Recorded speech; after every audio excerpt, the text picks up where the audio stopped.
All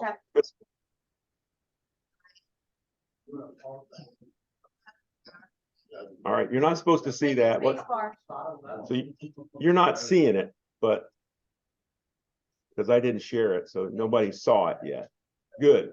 I don't want to spoil it.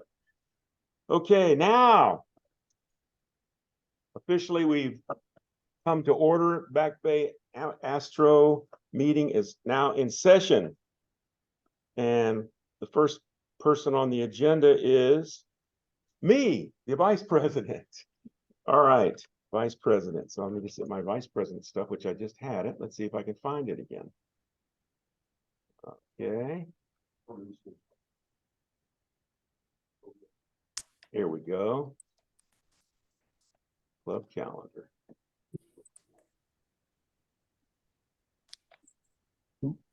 Okay, now I got to share it. Second. All right. I'm going to share with sound too. Absolutely not. Okay. No. Nope. Welcome out there. Here's the agenda for October.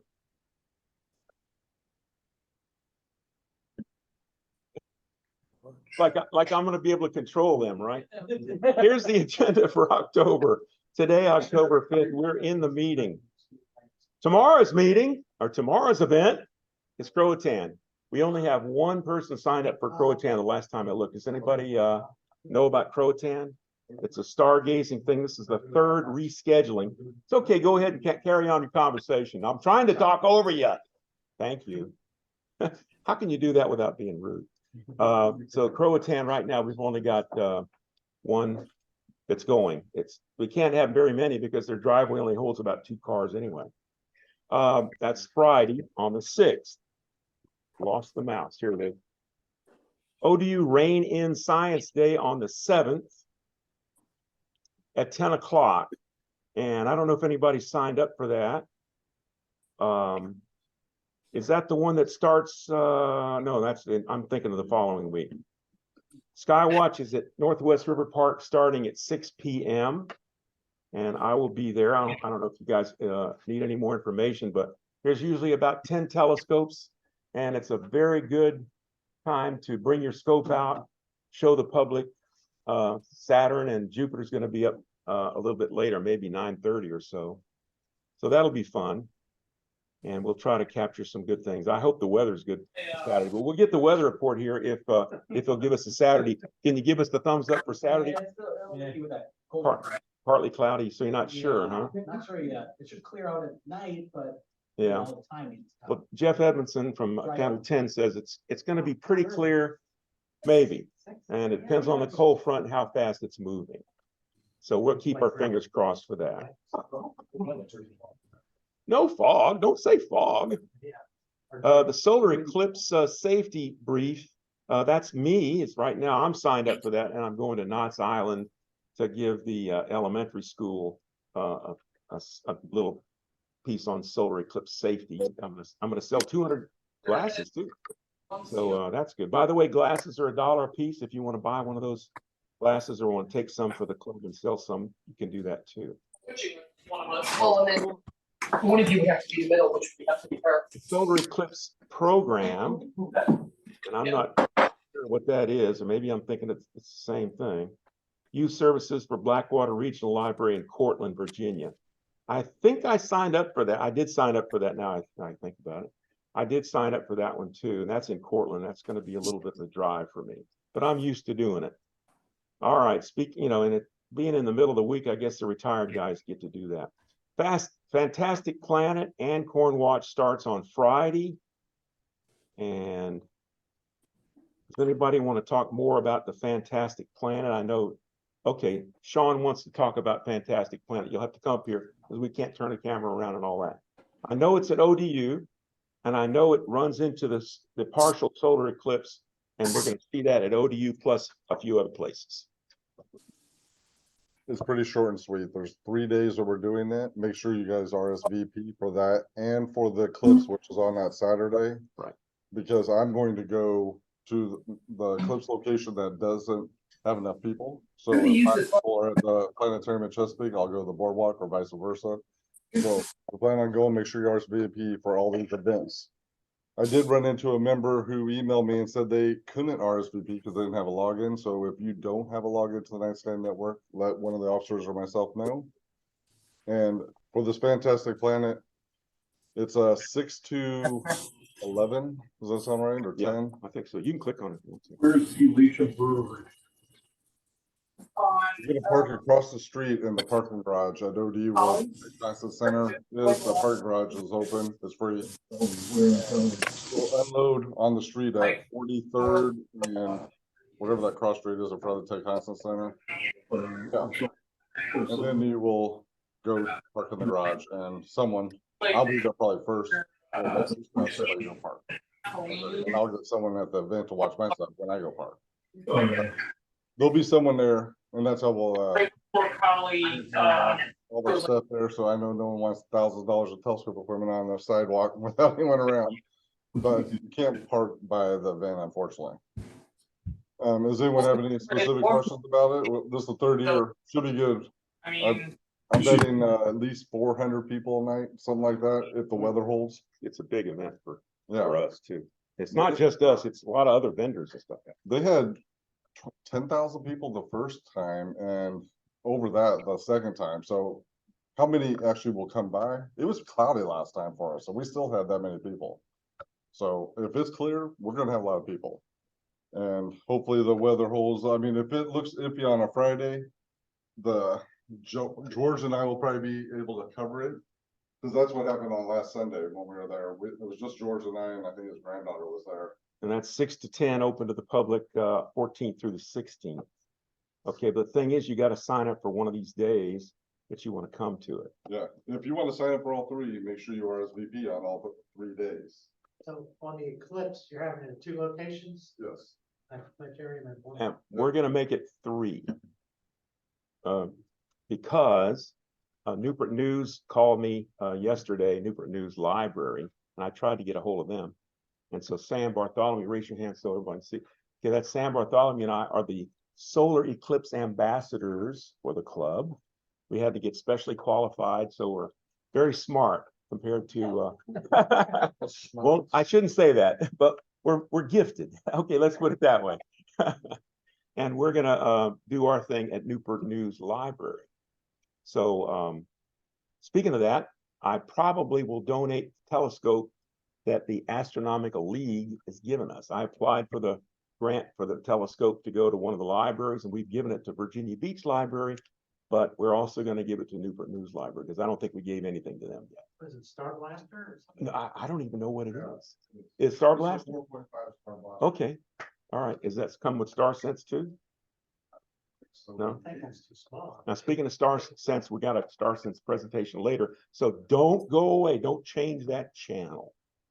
And I haven't even put Newport News on here, but that's going to be another one, eclipse viewing, aside from the Virginia Beach Surf and Rescue. That's the same place we go to Boardwalk Astronomy. Okay, so we got 3 venues for solar eclipse at the Surf Museum Boardwalk Astronomy location, Chesapeake Planetarium, ODU's 3, and Newport News is going to be 4. Okay, so there's 4 locations for that. Well, just to be correct, the ODU is not for the. Oh, it's not really for the eclipse? No, the event starts at 6 and 9. That's true. So nobody's going to be there. So there's 3. There really is 3 then. Good. All right. Night Watch is a club only event. And so if you want to go to that, it's busy for October, isn't it? The Kempsville VR Astronomy 101 is that's the rec center. Astronomy 101, George puts on a great presentation. We need a few scopes, and we had 4 or 5 out there last time, and George did the moon. I think this is the last one. No, there's more. This one and another one on the 1st of November. Garden Stars, George does that at 7:30 at Norfolk Botanical Gardens. Fall Fest First Landing. I don't remember if I signed up for that. That's coming up. There's a bunch of stuff, as you can see, in October, and we need club members to definitely participate. Churchland Primary Spook School primary spook science night. I'm signed up for that. So if you're retired like me and you can get off during the week, that's a good one to go to also. Saturday, Sunday, Elizabeth River Park on the 28th. Another Kempsville Rec Center, Astro 101 with George Club meeting. That's November 2nd. And Skywatch November 4th. Did I mention Skywatch? We do have a Skywatch on the 7th, depending on the weather. I hope it's good. All right, let me go to the next, just one more month to show you. It's not quite as jammed, but there's a few things going on. Okay, we said Skywatch is on November 4th. Corn Watch normally right before Night Watch. Those are club only events. Astro Night at Gates County. I set that up and I'm going to drive 60 miles to Gates County and give them a presentation on Astro Night. Outer Banks Fall Star Party. I'm not sure who signed that one up, but that should be pretty good. I don't think I'm signed up for that. Is anybody going to that one? That's November 17th. Yeah, that's the one down in Nags Head. Oh, that's right, Nags Head. And the, Never Park. Saturday, Sunday, Explore the Planets Night at 6 p.m. November 21st. And I'm just going to click on it, see where that is. That is Churchland Intermediate and Primary. So I'm going to do that one myself, 6 p.m. to 7:30. Okay. It's nice to do elementary schools because they get out early. All right. By the way, daylight saving time ends November 4th, I think it is. Is that right, Jeff? November 4th. It's right around there. So I think it'll be a much better time for the astronomy people to look at stars and not have to wait till 8 o'clock at night to get dark.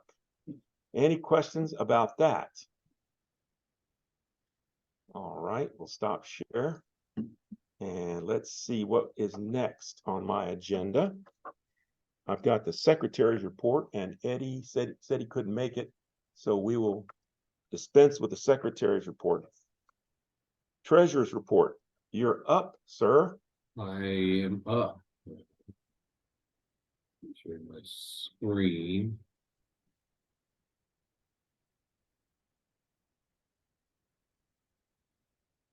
My first announcement, of course, is that got a new baby. Didn't come during East Coast Card Party, thankfully, but she came 1 week ago. Future astronomer in there. Treasury, we had a lot of activity in September, mainly because of East Coast Star Party stuff still rolling in. We're at 75.48. We started the month at 77.18, so we actually decreased $264 in the course of the month. We took a lot of money in, actually, but we were paying out most of the Star Party expenses during this month, but we took the money in previously. And we still have one more where it's a check clear to the park, but that will be in October, since they cash in October, so it's not reflected yet. So we're still looking good financially. Our scholarships haven't moved much, but they're pretty well funded for the coming up year. Speaking of that, our primary scholarship, that of course is funded by Boardwalk Astronomy. Fortunately, we had 4 of them. And since we're not splitting the money with the Virginia Beach Schools Planetarium anymore, that'll be a good chunk of money. I sent the invoice to Ongoing Events, who pays that today. So since we just wrapped up and sent them the invoice for $2,000. So hopefully we'll get that in soon. And then we'll be really good on scholarship. Let's see. We are up to 193 members. So we have a lot of members. That was an increase of 7, of course, over the course of this month. So memberships continues to roll in. Let's see. The close of books on East Coast Star Party. I know there was a lot of, when we were planning it on how to price things, because there was a lot of unknowns, we ended up coming in pretty far ahead. We took in $2,600 and we spent $2,100. So it was $500 of profit to the club. The main reason why we had so much profit, we were trying to, the goal was just to pretty much break even, have it pay for itself. The expenses to the park ended up becoming in lower than we expected because we made an agreement with the first ranger. And so we based our pricing on that. And then when he left and Ann came in and started working, we basically got a much better deal. So our expenses to the park were a lot lower. And also our food expenses were lower because we had leftovers from the picnic. So we're going to look at that for future events on whether to, lower the price of tickets, spend more money on stuff for the members, that kind of thing. And that's all being discussed. But we did come up pretty good on the start. So that is all the money matters of September. And I'll take any questions that y'all have. If not, we done. I don't hear any questions. I must have done a fantastic job explaining all of that. You did. And I And want to we're good. congratulate all the members that organized the East Coast Star Party, the first one in about 5 years, isn't that right? And did a wonderful job. And I know that Bruce is one of the organizers, probably the head organizer, and he happens to be up next on Alcor. So explain what Alcor is all about, if you would, and also pat yourself on the back and tell us your experience for East Coast Star Party.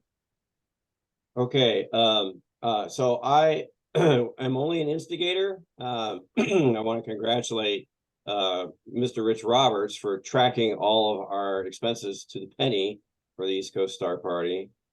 George Reynolds for buying lots of picnic groceries and cleaning up afterwards when I had to haul my RV out, and especially to Mr. Sean Lozier because he designed this fantastic website that we use to suck in all the money to get it to Rich, and went above and beyond and decorated the entire field at Chip Oak State Park with solar-powered red lights. And I marveled at the similarity between the Staunton River Star Party and the Chip Oak Star Party. So we had 21 campers on the field, including all of the previous folks just mentioned.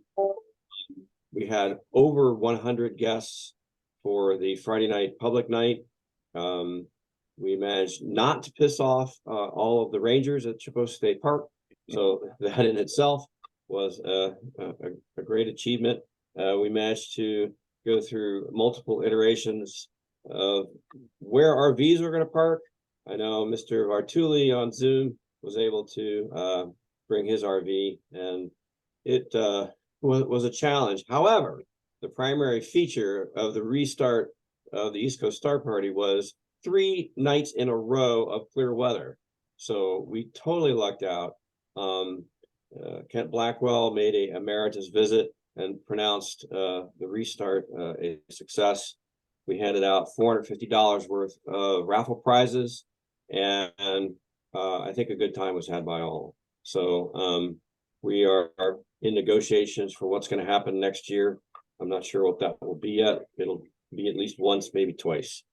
So again, I'm just an instigator, but I really want to thank the team that did a fantastic job. If you're curious about what the hell happened, go on the Facebook page, and there are many pictures taken by Sean and others that enjoyed the East Coast Star Party. So it was a great success. So on the subject of the East Coast Star Party, I have been languishing since 2021 for the Globular Cluster Astronomical League Award. However, I'm done. So I found 50 of these jokers, and I found actually the last half, all 25 of them, at the East Coast Star Party, because I walked up to George Reynolds and I said, yeah, I'm still trying to finish my globular cluster program. And he said, Bruce, look out there. They're all there for 3 nights in a row. And I said, oh, wow, here's my chance to finally stab a stake in the heart of this thing and finish it off. So I'm going to summarize it briefly tonight to tell you what I learned. So if can somebody let me share? Can I share? Let me see if I can share. Why not? I can share. All right. Okay. So can people see the share? Yes. Yes. All right. So this is to wit the globular cluster program for the Astronomical League. I decided to pick one of these to lead from the front and show y'all what getting one of these is about. It took me 3 years, 4 sites, Northwest River Park, Stone River Star Party, the Outer Banks, where I go to windsurf, and the East Coast Star Party of September 2023. Here's the view of the requirements. You have to find 50 of these things. It's a pretty easy read about how it all works. They give you, a Boy Scout fill it out guide so you can get your adult merit badge for astronomy. You have to do the object name, date and time, seeing a transparency lat long, a sketch or description. I opted for the description because I am not an artist. And the instrument used. Okay, so here's what one page of my logbook looks like. So this is object 51 and 52. Here's the object, NGC 7006. I found it in Delphinus, magnitude 10.5, concentration class 1. So one of the challenges of this project was to rate the concentration class. I won't go into that, but there's 12 of them. I founded the East Coast Star Party on the 16th of September in around just before midnight. Log seeing transparency, I did it with a 10-inch, and I did it with 66 magnification.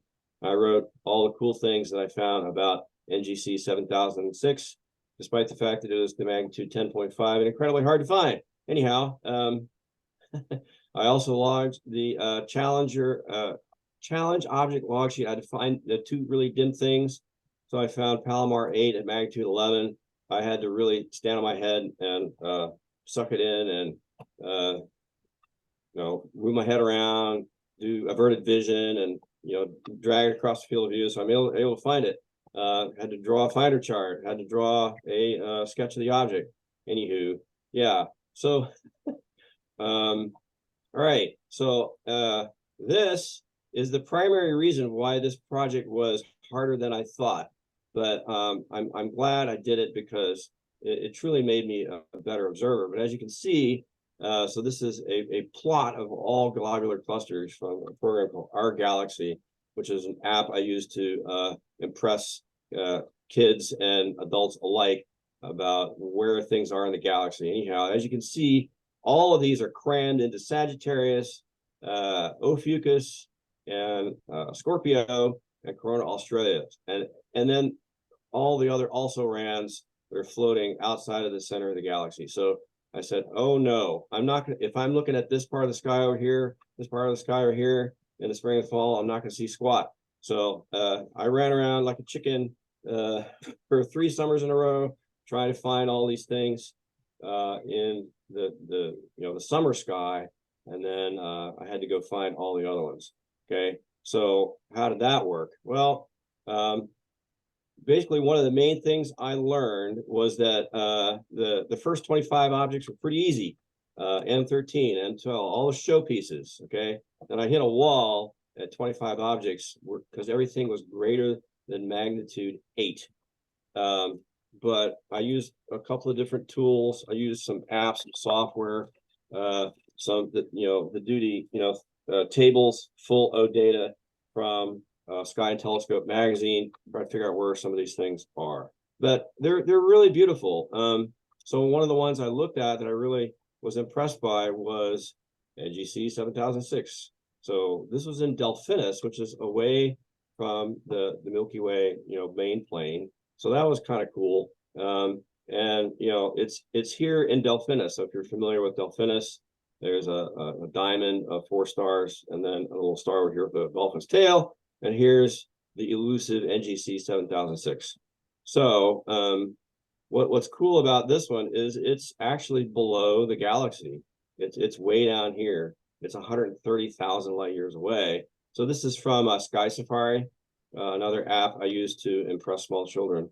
And then there's also a Sky Safari plot here for NGC 7006, kind of looking up if you were to fly below the galaxy. Adults like this one too. And And then lastly, here's another Sky Safari plot of where NGC 7006 is. So what was interesting about this is another thing I learned is it gave me a better perception of where stuff is in the galaxy. So if you're looking at if you're familiar with the summer sky, near the meridian, there's Sagittarius. Well, Delphinus was to the left during the East Coast Star Party, and that kind of makes sense because NGC 7006 was below the galaxy or to the left of the plane of the galaxy. And all the other, attention grabbers like M13 are up here in Hercules, and they're to the right of the galaxy. So it was like, wow, aha, eureka. I can kind of figure out where this stuff in the galaxy is because these crazy people at the Astronomical League tortured me with finding all these really dim fuzzies long time. And right, so now I can sleep at night. So what I learned, the higher elevation objects are definitely easier to find. Of course, you're not looking through so much sky. I had to be creative in finding other objects away from the plane of the Milky Way. So that was a challenge. And let's see, what else? The brighter meshy objects are easier to find. Everything greater than magnitude 8 took me another year and a half. And I also kept the field of view at 1 degree with my big 2-inch eyepiece, which was about 66 power, and my 10-inch Meade, just to keep my perspective consistent so I wouldn't drive myself crazy making these sketches that I had to make. So if you vary the power too much, you kind of go nuts. Anyhow, I'm going to try to feature a program every month on how all this works. And I sent all my drawings into the coordinator, which I encourage everybody to do. You do not have to send them through me. I don't want to be a log jam. Sent to this guy in Bloomington, Minnesota, and hopefully he will give me an adult merit badge for astronomy. Okay, so that's my report for this month, and thank you everybody so much for helping with the East Coast Star Party. Very good, Bruce. Hey, I got one question. Is go to a dirty word on that merit badge? It is not. You can actually do according to the viewing requirements. You can do go to, and you can even use remote telescopes. Wow. Yeah, so you could do this with SLU. I don't think it'd be as fun, but yeah. Very good. Thank you. Anybody have questions? You gonna finish the other puzzle clusters? Or stopping at 50? Are you stopping at 50? There's a question for you. Are you stopping at 50 or are you going to just go ahead and go for the 3,000 of them or however many are? I'm kind of globulared out. Okay. So I in true Navy fashion, I tried to overachieve and I observed, okay, I did 52 objects. I think you did. But no, I want to do something else. I hear horror stories about the Planetary Nebula program, so I probably won't do that. But anyhow, it just requires some persistence, and you kind of got to reactivate your high school or college, chemistry lab, write everything down, mindset. But I don't know. I might go a Sky Puppy program just to be in recovery for a while. So. Great. But one more question. Is he glad he did it? Are you glad you did it? Oh yeah, it definitely made me a better observer. I have really pushed the magnitude limit of what my 10-inch can do on a transparency 7, seeing 7 night. I now know definitively that my magnitude limit is 11 because I tried to find the magnitude 11 objects and they weren't there. They're just not there. So there you go. I have to find something a little brighter. Yeah. Now I know that. I know my limits. I know my limits better. Very good. Thanks, Bruce. How about the scholarship chairman report? Not here tonight. Okay, we'll not have that. Speaking of scholarships, I wrote something for old business, which we're going to get to on scholarships. RRT report. Is anybody here for that? No? Okay. We're still resurfacing the mirror. Okay. All right. So we're not going to be able to look at that anyway. Right. For old business, I wrote a couple of things. $500 stipend for scheduling Back Bay Astronomy for this year, and that's all going to go to the scholarship fund. So we get I think it's $100 each time we go, but from the city, Virginia Beach, and so we did 5 of them this year, and hopefully they'll pay us soon. I know the invoice has been written to them, and I don't think we got paid. Is that right, Rich? We don't have the check yet, right? Correct. That's in the invoice today, so. Check's in the mail. Okay, the other thing I wrote is I happen to have, that's new business, that's right. Any other old business, by the way, besides that? Oh, I got t-shirts, that's old business. Does anybody need a t-shirt? I have a list of people that paid for them and they're not collected yet. Okay, nobody's speaking up, which is definitely not 231 people here to talk to yet. All right, so old business over. How about new business? We were donated 2 telescopes. The first telescope, great. The first telescope was from the Astronomical League, and I applied for, I said, yeah, hey, our club would like to give away a telescope to a library. And I think we've already done about 4, haven't we? 2? Okay. But Newport News Library, it's a small town, north of us, northwest of us. And we haven't done much with them. So I thought we'd do not only a solar eclipse presentation for Sam and I, but also give them the Astronomical League's telescope, which is a real nice 8-inch. I think it's no, I don't remember how. Maybe it's a 4.5-inch, right? So that's good. Also, an 8-inch telescope was donated to me, to the club, and I happened to pick it up. It took me 2 trips to get it because they forgot to give me the weights. The weights are really heavy. I happen to have it in my car, and I do have one volunteer. I just saw him walk in that wants to take it from me. Is that true? Okay, and what's your name? I forgot. Jason. Okay, so Jason would like it. It's really nice. I got some pictures of it, and I wish I could show you the pictures. But here's a picture of it. If you guys can see it. Is it coming in okay? Can y'all see that? And it's all blurred because it's out of focus. But anyway, it's a pretty nice, hefty 8-inch telescope, and it takes some muscles to set it up. It's an Orion.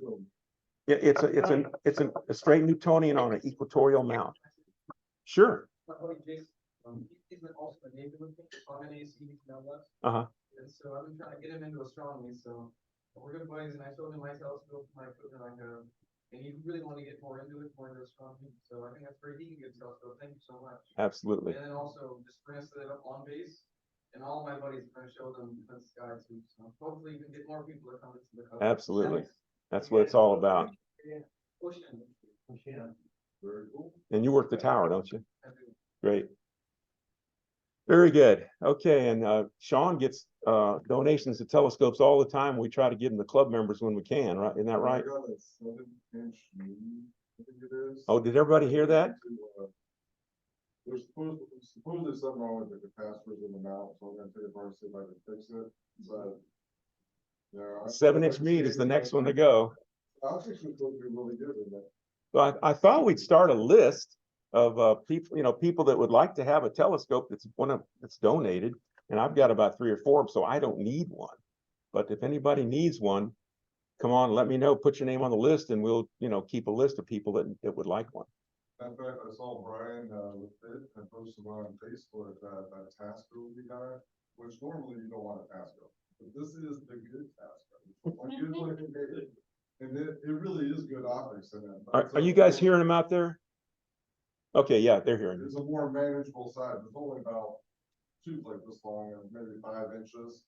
It's a pretty nice telescope, and Brian has fixed it up. So if you're interested in that, hit him up on Facebook or let one of us know. We'll talk to him because he's looking to make room for more astronomy equipment, and I guess it's taking up room. So it's a good telescope. It'll be as cool by the name Tasco. This is a good one. That was one of the first ones. I think that was the first. I had the cheap Tasco. The first one I had was. It's what .965 I guess because new Yeah, well, he swapped the whole thing out. So he's really modified and made it nice. And the mirror was good, that was surprising. So it'll be a nice little scope, especially for outreach, if someone wants to have a grab and go. Well, the 8-inch is just about like new, and it even comes with a laser collimator and stuff. And that works. I just hadn't tried to collimate yet. Okay, that's the end of, oh, I have one more new business. Possibly form a nominating committee. George wrote me this. Here's new business. Possibly form a nominating committee for the November's election of officers. Would anybody like to take that on? A nominating committee for the election of officers, and that would be treasurer and vice president. Wow. So I'm going to lose my job here in November. Anybody like to take that on? Okay, well, we'll leave that for somebody to think about. All right. And it says here. Rich, actually, you want to talk about that? Because that was your idea, and I think it's a good one. Rich, go ahead. I didn't catch all of it. It's hard to hear from the. Committee for the officers upcoming election. Remember you mentioned that last year? Yeah, I suggested we make a nominating committee like a month or two, maybe even 2 or 3 months ahead of elections. Because we always get to the election, we're like, well, who wants to do it? And then no one wants to do it. So what makes the most sense too, that the committee is really the outgoings. Find your replacement and do it before the elections. I couldn't remember if they were in December or November. So it's November when we have elections. Right. Yeah. Okay. Yeah. We need to get on that. Okay. Well, anyone's interested, there's 190 people in the club. Yeah, well, only 13 of us here and about 7 there. So we got 20 out of 130 members. That's not quite a quorum. So we will, we're looking for a nominating committee to come up with that. Yes. The minimum needs to be 21. Minimum age, that I don't have the Constitution in front of me. It is 21. The club apparently had a bad experience. We talked about this last election, remember? Mhm. And we did not able to change the rules. I don't even know if we can change because the club's incorporated. Mhm. It's a whole big process. But apparently there was a member years ago and they were in high school and they didn't do what they needed to. And so they raised the minimum age now to 21 because of the treasury with the amendment, right? And we're basically stuck there unless we want to pay a lawyer to do our articles of incorporation. So maybe one day we're going to do it, but I guarantee it won't be before November. Right. Okay, very good. That's the end of old business. Observing reports. Anybody with observing reports? Yes. So I just bought a Red Cat 51. So everybody knows some people like, anybody heard of Trevor Jones? So Astro Backyard, he can have his own channel for astrophotography. And so I've been watching other people like Dylan O'Donnell, and they really prize the Red Cat as an amazing apokinetic refractor for really good astrophotography. So I bought that and I set it up on my mount.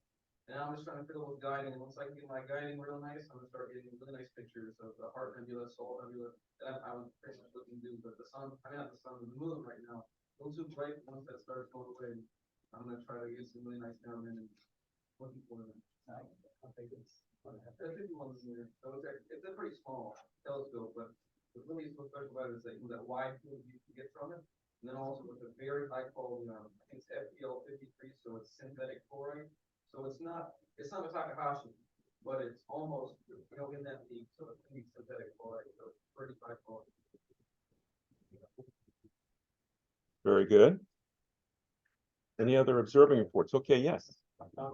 The last boardwalk astronomy, the last boardwalk astronomy, which was the last boardwalk astronomy.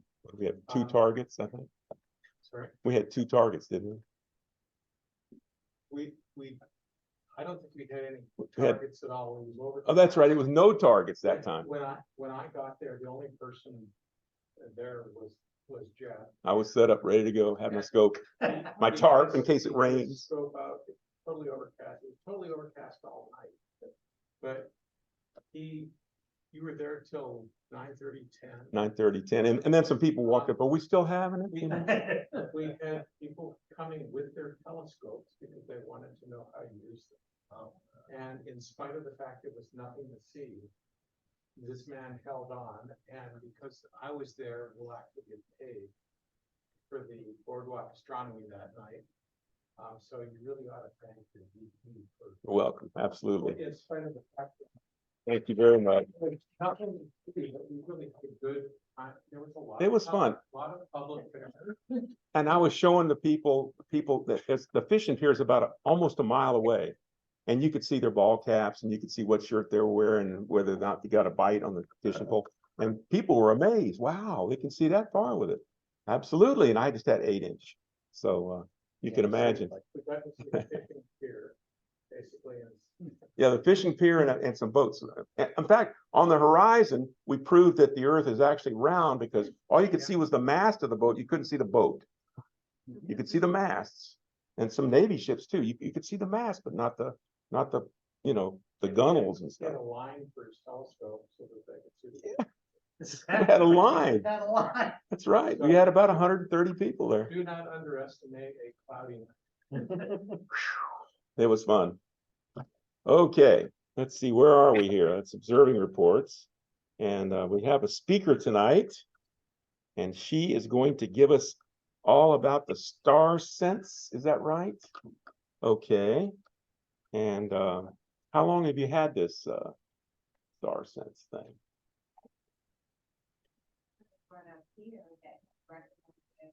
I remember when we were talking about it in Raffle, and I was looking up and I thought it was the best buy over here.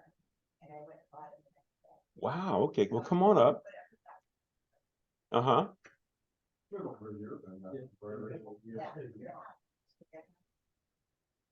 So I'm glad you're here. You're going to get all kinds of good information about the StarSense that has plate solving, right? Is that the one that has plate solving? It kind of takes a picture of the sky and says, okay, I know where we are now. And it knows exactly where everything is. It's amazing.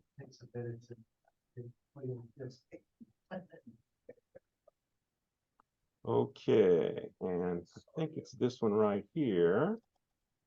I just got to get it started again and then share. Yeah, just when it's on the first, just hit the pause button because it's a video. Oh, here it is. It's already up. Yeah, it's a video. So Okay, it's already ready to go. I know you go back. Oh, that wasn't the beginning. No. Okay. Oh, yeah, I see it. All the way back And then hit hit the pause button. All right, and we're going to share the screen. I'll let you get up there first too. Rachel Perry is a member of the club, and she bought this scope a while back, and she's going to do her thing. Why don't you come on up and give us an introduction? I'm just going to minimize this screen. Minimize this screen. Okay, and you can see your stand where I'm standing, and then you can Okay, do your great. thing. Share Very the good. screen, Jeff.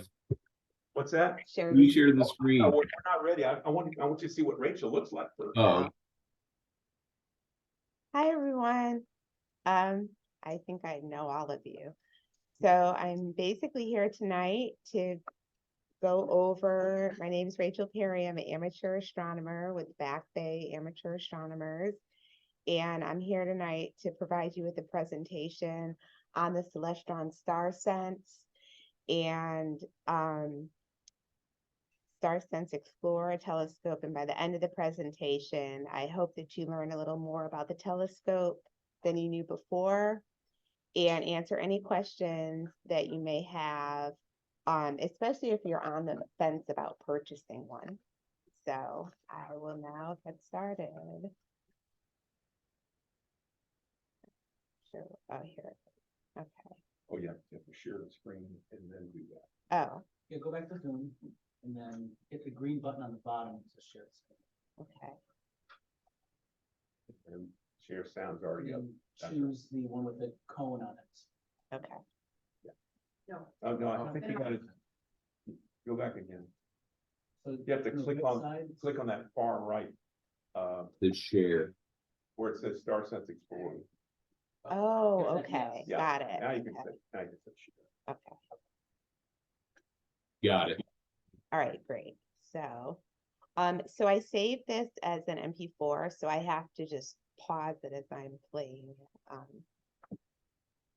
Okay, so the overview, the presentation is broken into 3 parts. So the first part, to make it a little easier to follow, I'm going to just give you some background of the Celestron organization and a kind of like a little timeline and summary about how they've emerged. And then after that, I'll explain the product information on the StarSense. The second part, I'm going to do a talk through. The last 2 nights, we went down to Oceanfront and we did a little video showing how to align, which Sean told me I should have done. I know I should have done it during the day now because it took a couple takes. But we actually got some really good shots of the moon. So I showed how we did the alignment and how I did the operation and then provided a couple photos. And then after that, I'm going to talk about some new products, research, and resources. There's not a lot of new products. So I tried to contact Celestron to see if they would be able to call in for the Zoom call. I left a message with someone at product development that I was an amateur astronomer in Hampton Roads, Virginia. I don't know why he never called me back, but he didn't. So I did my own research. And I'll talk about what I found. And then I'll also talk about some other resources that I used when I first got started out with the telescope. So, okay, so here it is. So as the timeline indicates, the Celestron organization has been around since the 1960s. A funny story that I found on their website is Tom Johnson attended this star party in Los Angeles back in the 60s, and it was hosted by the Los Angeles Astronomical Society.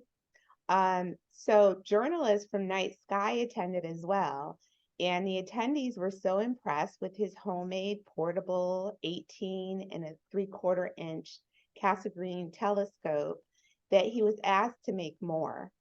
So thousands of telescopes later, Celestron is currently valued at $23.3 million a year, and that's according to growjoe.com, and that was for 2022. Unfortunately, Johnson passed away in 2012.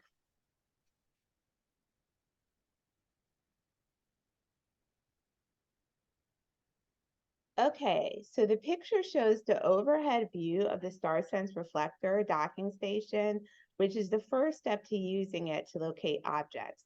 It works most with smartphones and devices manufactured through 2016.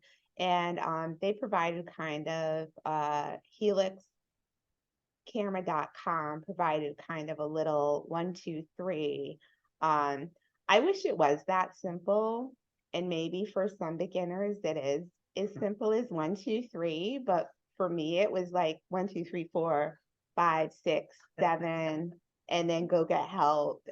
But I mean, once you actually, get familiar with it, it is a lot easier to use. So, okay. So now that we've learned a bit of the background on the organization and product information, now I'm going to do a walkthrough, and it kind of gives you an idea of how to set it up and operate it. And after that, I'll just show you some quick pricing information and where you can go to buy one. And well, actually, I'll show you the pricing information. So this is as of today.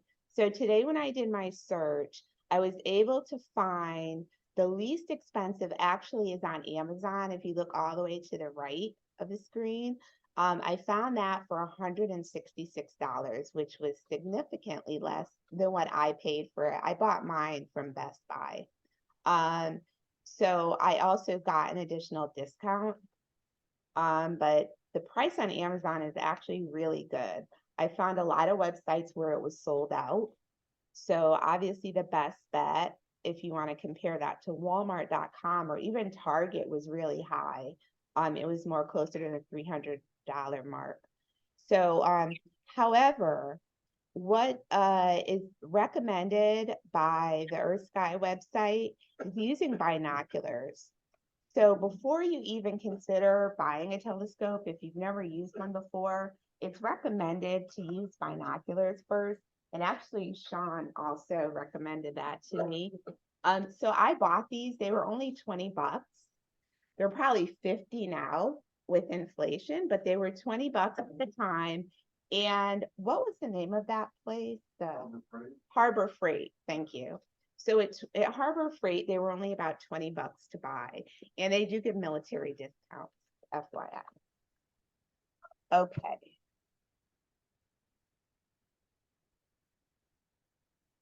Yes. Do they do student discounts? That's a great question. They should. They should. Let me know if they don't, because I'll get them and use my veterans discount. Okay. Let's see. So this is the video of the walkthrough. And I'm hoping the volume comes in okay. And this was actually filmed by a former member, Samantha Erb. And she also shot all the photos as well. So I just want to give her credit. If you put the minus sign at the top or everyone, it'll minimize all the people on the. Oh, thank you. No. Above your picture. Okay. Oh, hi. I tried to make it like Hi, I'm Rachel. I know who it was, And but I guess am it's an kind of amateur obvious. astronomer. I I'm just also a randomly member of the started Back talking Bay about it. Amateur Astronomers of Hampton Roads, Virginia. And I'm glad that you came out tonight because I am going to explain to you how to operate the Celestron StarSense. And we're going to go over some really cool features that it has. But first I'm going to show you how to get it aligned so that you can start looking at celestial objects in the sky. So let's go.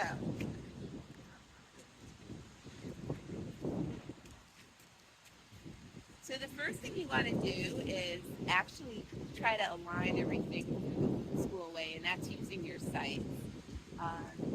Well, I know that technology is really important. Actually getting down to the basics starts with looking through your sights and being able to align what you're seeing in the sky between the crosshairs. And an easy way to do it, if anyone out there's a marksman, what we tend to do is put a little whiteout on the top here, and that way you're able to kind of really be able to match things up because you can look straight through your lens and get it lined up. I'm trying to explain how to what you could do is once without you have it my lined app up is done. manually, So I have to do you it. could go to the app, and I'm going to show you how to do that right now. So what you would do with the app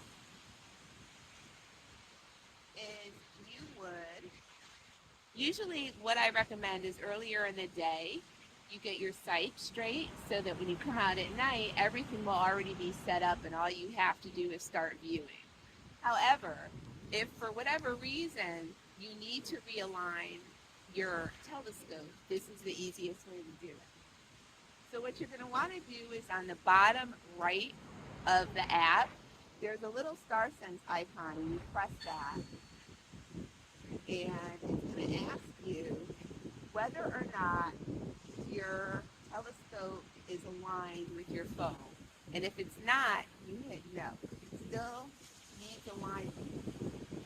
So I hit. So for mine, I hit still aligned. But for instance, if it wasn't aligned, I would hit needs alignment. And so what happens is you make sure that you have the camera directly over the mirror of the telescope here, and this is right in the rest. You set it so it's directly over the mirror, and then you hit next. It's going to ask you to drag an image to align the crosshairs with the eyepiece view, and so what I've done is I put it right on the move, and I'm making sure that I'm able to. You actually use a screen in order to move it around to make sure that the object is directly in the crosshair. with the moon, I'm going to get it so it's directly in the crosshairs. And then I hit done. Okay, so now it is ready to start locating objects, and I hit OK. All right, so if you look here, it says that it's right on target. There's a green circle, and right in the middle of the bullseye, you have the moon. It's right there, and what I'm going to do is, once I have it all lined up, I'm going to go back and make sure that my top, there it is, right there, the moon. Okay, let's see.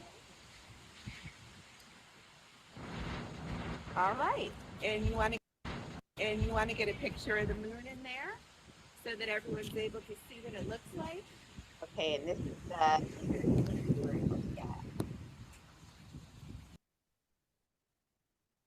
Pretty good. So with a large, thanks, well, oh, sorry, my bad. Okay, so with a large 114 millimeter.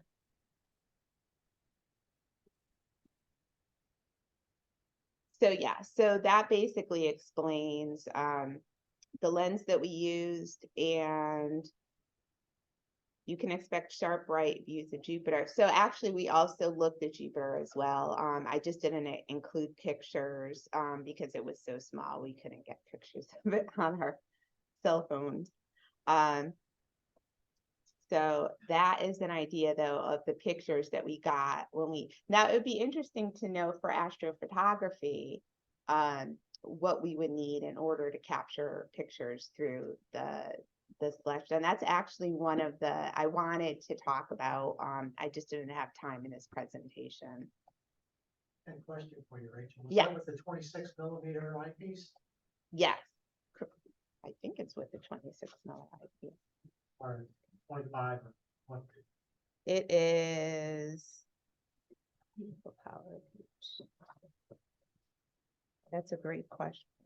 I'm actually gonna, I thought that I had it on the, I think it's gonna tell you in the next slide what, Oh, okay, I'm sorry. what That's is. just- It's 10 millimeters. Yeah. Wow. Wait, 20, low power, 25 millimeter. And high powered, yeah, I used the 10 millimeter. So it should be 10 millimeter.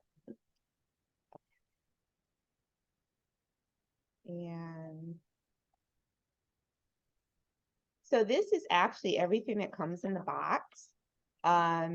It includes a 114 millimeter Newtonian reflector optical tube, the StarSense smartphone dock, low powered and high powered eyepieces, 25 millimeter, 10 millimeter, Barlow lens to double the power of each eye piece, star pointer red dot finder scope.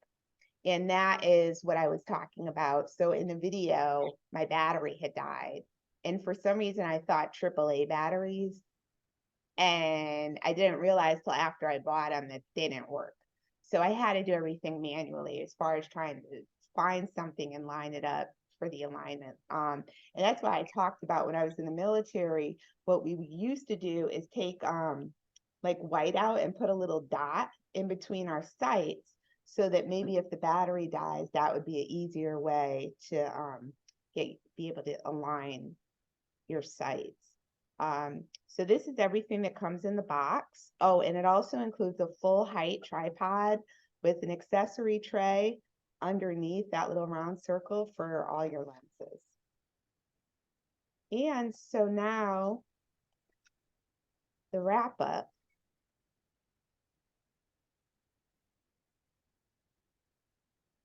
Okay, so for the wrap up, looking forward, what I was able to find for Celestron is they're really getting ready for the upcoming eclipse.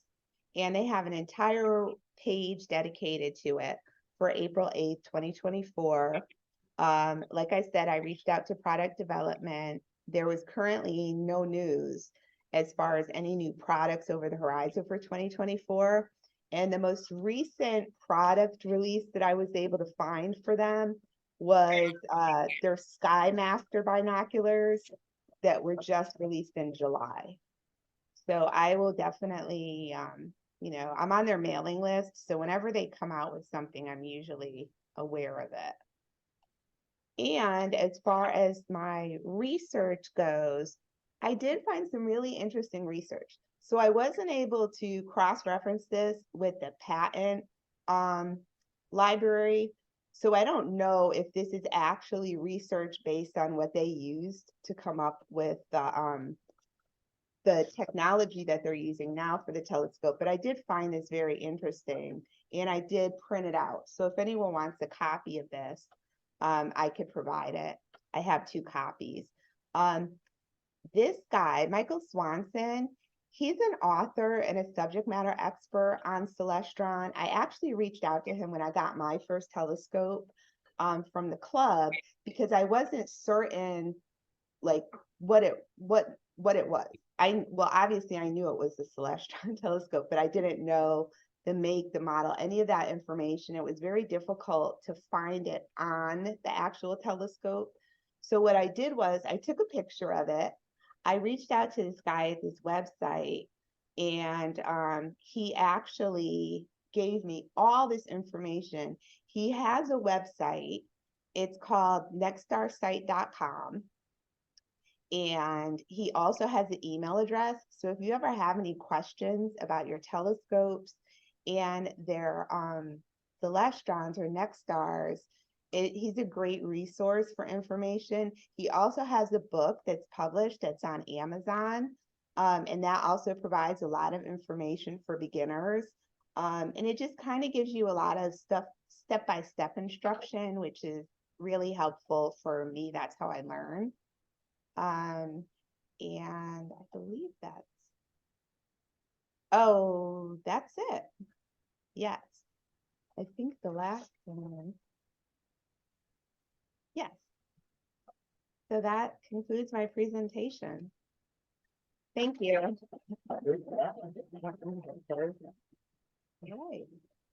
Don't know how to close it. Stop share. Oh, okay. Very good. Are you gonna use your telescope during the eclipse coming up?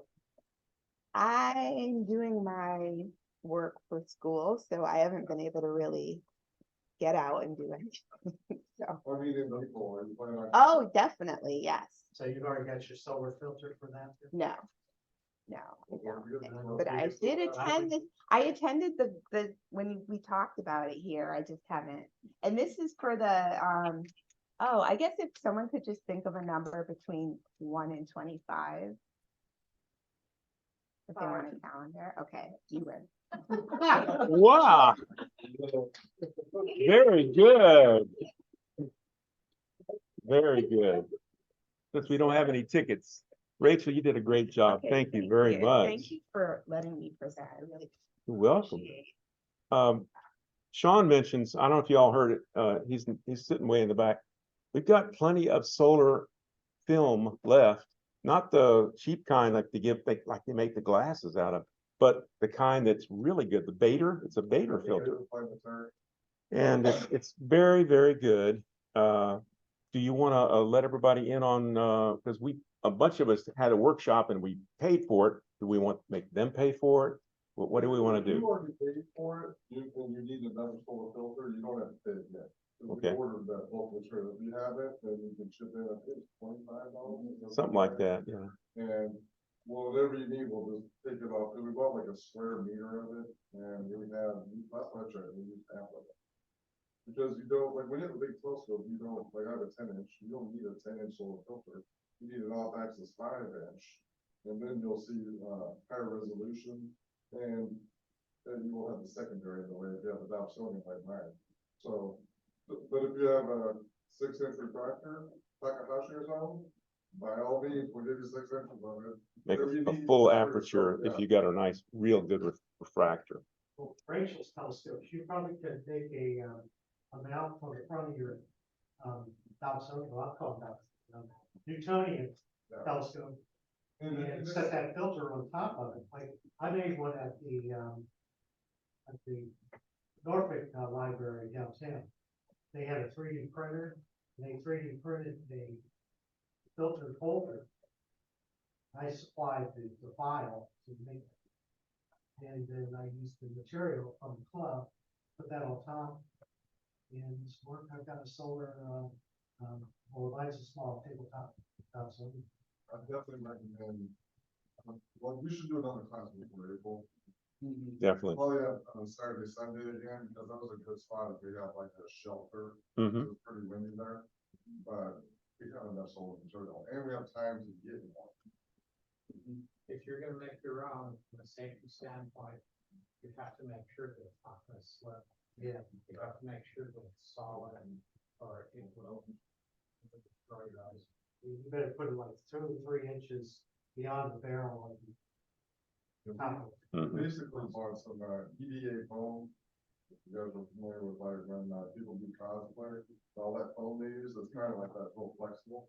So you can wrap around whatever tube you have.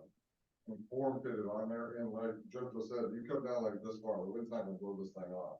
And it's tight fitting on your telescope. And then you have foam board on the top of that you sandwich the filter between. And then you glue and double sided tape that whole thing together. And Make sure that thing doesn't come off, Yeah. because you said, Be you know, very why not? cautious, be very cautious with it, because there's no stages. Yeah, I would do something. well, once it's together, Scare you off. I've taken mine out to Saturday, Sunday, almost every month since we've done it. I mean, I use it all the time. I rode cross country with it. Trust me, it's not coming apart once you do it together. If you have a 3D tile like Well, Joe, see, mine was for a particular telescope. It's not a Celestron. But I'm sure if we dig around on the internet, we'll find it. yeah, there's websites where people do those plans away. Yeah, that's where I got it. I just put it on a thumb drive and took it down to the library. And she had to pay for the material for the 3D printer. That was all my expense. So I would just need to change the measure. Now, you dig around on the Twitchet Celestron 4.5-inch Newtonian, do a Google search for that for solar filter bulb. And see what you get. I'm sure you're bound to get.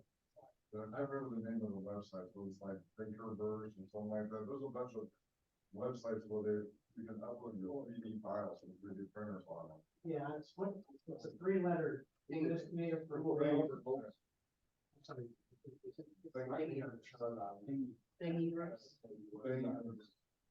Yeah, but if you got a computer over there, you might find it right now. Is there anything for Celestron? And don't tape it here.